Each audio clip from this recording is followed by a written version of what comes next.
ओम कृष्णाय वासुदेवाय हरिये परमात्मने प्रणताक्लेशनाशाय गोविंदाय नमो नमः। जय श्री हरि। नमस्कार दोस्तों, स्वागत है आप सभी का हमारे यूट्यूब चैनल पावरफुल हिंदू धर्म में। आज हम आप सभी को उत्पन्ना एकादशी कब है, उसके शुभ मुहूर्त, महत्व, उपाय और कथा के बारे में आप सभी को बताएंगे। आइए जानते हैं कि उत्पन्ना एकादशी कब पड़ रहा है। हिंदू धर्म में एकादशी तिथि का विशेष महत्व माना गया है।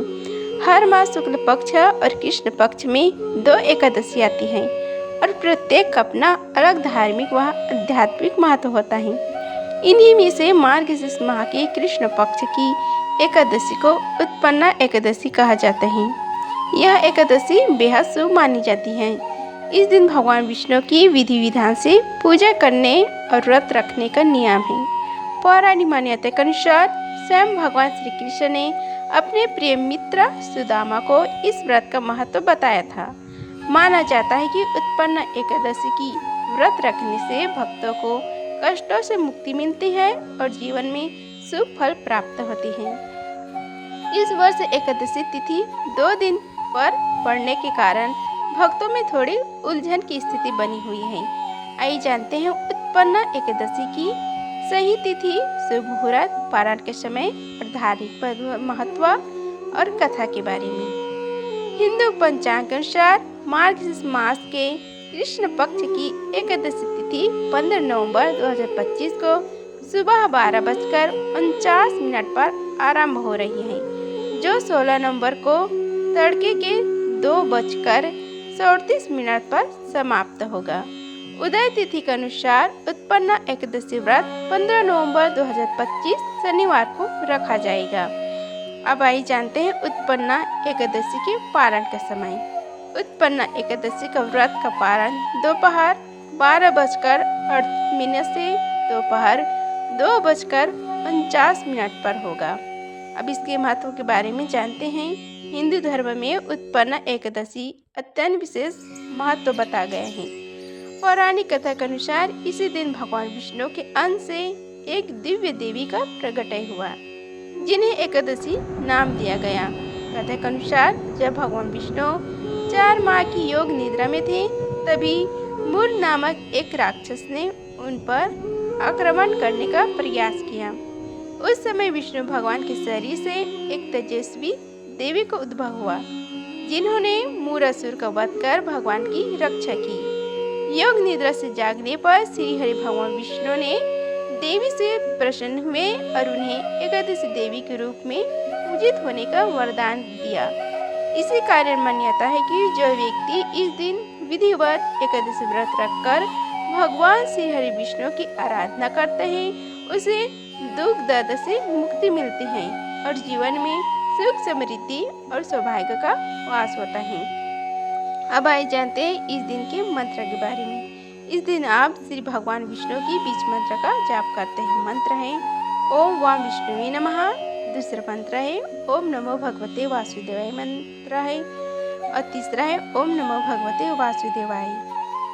गायत्री मंत्र है ओम नारायण विद्महे वासुदेवाय धीमहि तन्नो विष्णु प्रचोदयात्। श्री विष्णु सहस्त्र नाम का छोटा सा मंत्र है श्री विष्णु सहस्त्र नाम स्तोत्रम नमः। आइए अब जानते हैं इसकी पूजा विधि और कथा के बारे में। आइए अब हम आप सभी को बताते हैं उत्पन्ना एकादशी व्रत की पूजा विधि के बारे में। यह व्रत 2 प्रकार से रखा जाता है, एक तो निर्जला और दूसरा है फल ग्रहण करके। व्रत के दिन सुबह जल्दी उठकर स्नान कर व्रत करने का संकल्प लें। इसके बाद भगवान विष्णु को अक्षत, दीपक, नैवेद्य आदि 16 सामग्री से विधि विधान से पूजा करें। एकादशी के दिन पीपल के पेड़ की पूजा करें। उसकी जड़ में कच्चा दूध चढ़ाएं और घी का दीपक भी जलाएं। तुलसी का पूजन भी करें। पूजा के दौरान ओम नमो भगवते वासुदेवाय मंत्र का जाप करें। इस दिन भगवान विष्णु को फलों का और तुलसी के पत्तों का मिलाकर खीर का भोग लगाएं। इस दिन ब्राह्मणों को भोजन भी कराना चाहिए। आइए अब हम सभी मिलकर उत्पन्ना एकादशी व्रत की कथा का श्रवण करते हैं। बोलो श्री गणेश भगवान की जय। श्री हरि भगवान विष्णु की जय। माता लक्ष्मी की जय। एकादशी माता की जय। धर्मराज युधिष्ठिर कहने लगे कि हे भगवान, मैंने कार्तिक शुक्ल एकादशी अर्थात प्रबोधिनी एकादशी का सविस्तार वर्णन सुना। अब आप कृपा करके मुझे मार्गशीर्ष मास के कृष्ण पक्ष की एकादशी के विषय में बताइए। इस एकादशी का क्या नाम है तथा इसके व्रत का क्या विधान है? इसकी विधि क्या है? इसका व्रत करने से किस फल की प्राप्ति होती है? कृपया सब विधि विधान पूर्वक कहिए। भगवान श्री कृष्ण बोले, मार्गशीर्ष माह के कृष्ण पक्ष में आने वाली इस एकादशी को उत्पन्ना एकादशी कहा जाता है। यह व्रत शंखोद्धार तीर्थ में स्नान करके भगवान के दर्शन करने से जो फल प्राप्त होता है उसके बराबर पूर्ण मिलता है। व्रत करने वाले भक्त को चोर, पाखंडी, पर स्त्रीगामी, निंदक, मिथ्याभाषी तथा किसी भी प्रकार के पापी से बात नहीं करना चाहिए। इसका महत्व मैं तुमसे कहता हूँ, तुम ध्यान पूर्वक श्रवण करो। युधिष्ठिर कहने लगे कि हे भगवान, आपने हजार यज्ञ और लाख गौदान को भी एकादशी व्रत के बराबर नहीं बताया, तो यह तिथि सब तिथियों से उत्तम कैसे हुई, बताएं। भगवान श्री हरि भगवान श्री कृष्ण बोले कि हे युधिष्ठिर, सतयुग में पूर नामक दैत्य उत्पन्न हुआ। वह बड़ा बलवान और भयानक था। उस प्रचंड दैत्य ने इंद्र, आदित्य, वसु, वायु, अग्नि आदि सभी देवताओं को पराजित करके भगा दिया।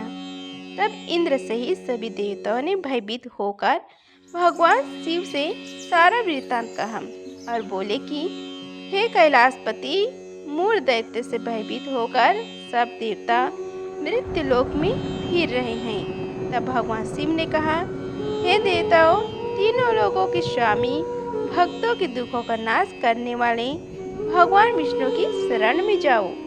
वे तुम्हारे दुखों को दूर कर सकते हैं। शिव जी के ऐसे वचन सुनकर सभी देवता क्षीर सागर में पहुँचे। वहाँ भगवान को शयन करते देख हाथ जोड़कर उनकी स्तुति करने लगे कि हे देवताओं द्वारा स्तुति करने योग्य, हे प्रभु, आपको बारंबार नमस्कार है। हे देवताओं की रक्षा करने वाले मधुसूदन, आपको नमस्कार है। आप हमारी रक्षा करें। दैत्यों से भयभीत होकर हम सब आपकी शरण में आए हैं। आप इस संसार के कर्ता, माता पिता, उत्पत्ति और पालन करता और संहार करने वाले हैं। सबको शांति प्रदान करने वाले हैं।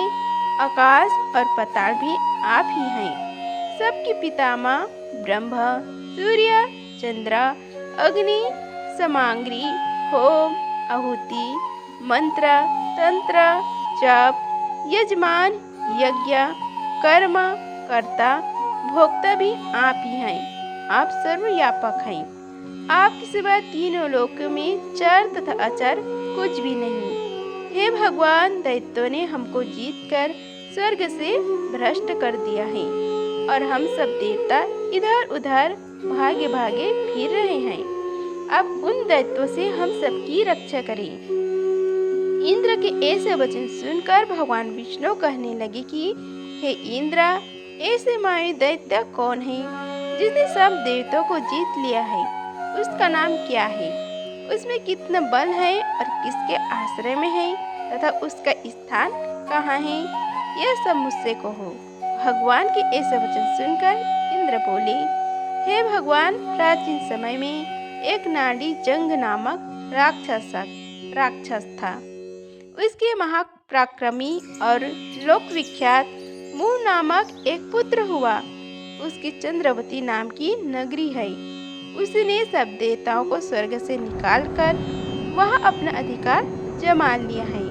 उसे इंद्र, अग्नि, वरुण, यम, वायु, ईश, चंद्रमा, नैऋत्य आदि सबके स्थान पर अधिकार कर लिया है। सूर्य बनकर स्वयं ही प्रकाश करता है, स्वयं ही मेघ बन बैठा है और सबसे अजय है। हे असुर निकंदन, उस दुष्ट को मारकर देवताओं को अजय बनाइए।